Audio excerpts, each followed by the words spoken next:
At first she was scared, but she gathered her courage and asked the woman, "Hello, madam. Who are you?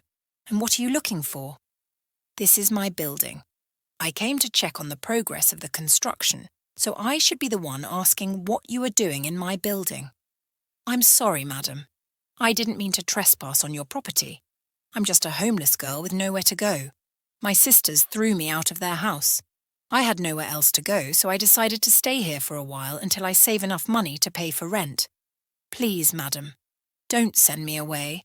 Madam Aisha felt so much pity for Aminatu after hearing her story. She asked Aminatu if she had a job, but Aminatu told her she was currently unemployed. Madam Aisha offered her a job in her house as a maid and housekeeper and would also provide her with accommodation where she could live comfortably. Aminatu was so excited.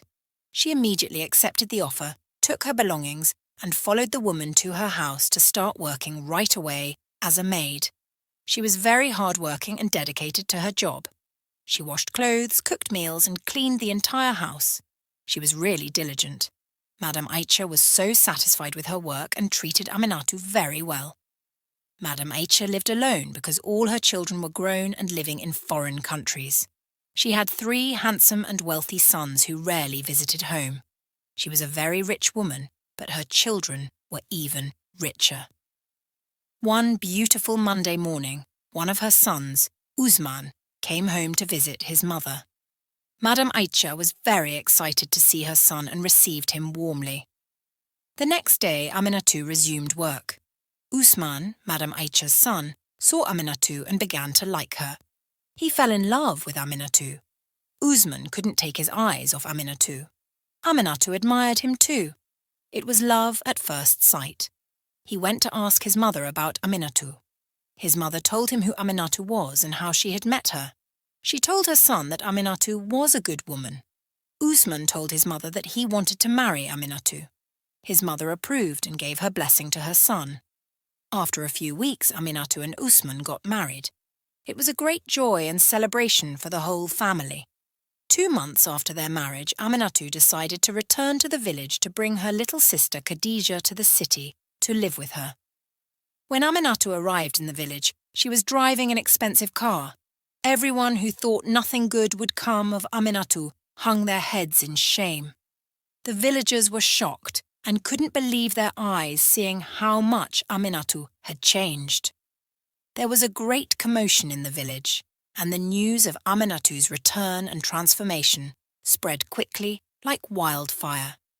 Most of her childhood friends who had mistreated and ignored her were embarrassed and didn't have the courage to approach her, greet her, or even congratulate her. They had never envisioned this because they thought in their hearts that Aminatu would be useless forever. When she arrived at her aunt's house, she told her she wanted to take her sister Khadija with her. Her aunt lied and told her that her sister had run away a few days earlier and she didn't know where she was. Aminatu was very unhappy.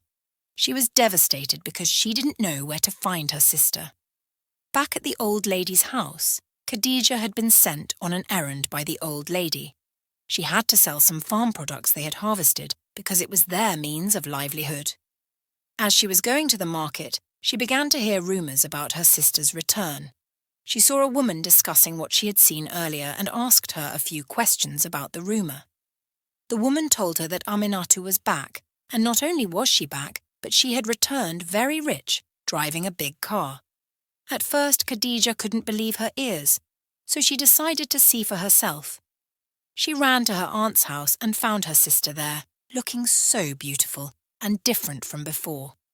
She was very excited and couldn't contain her joy. Aminatu was so happy to see her sister.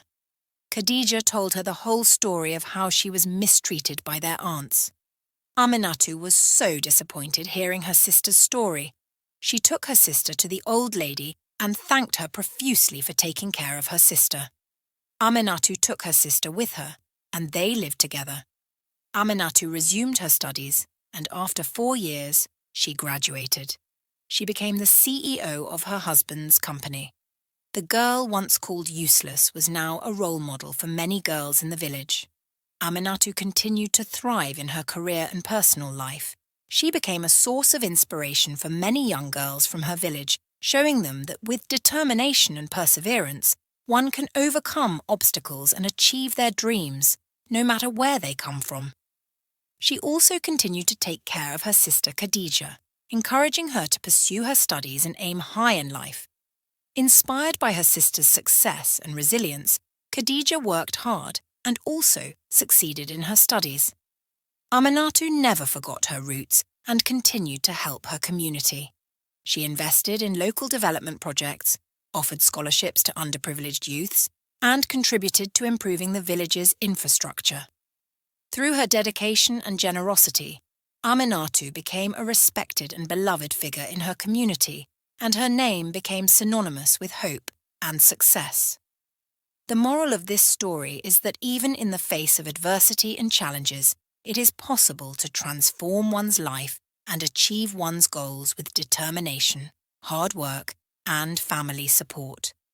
Aminatu is an inspiring example of how resilience and faith in one's abilities can lead to a bright future, no matter the initial circumstances.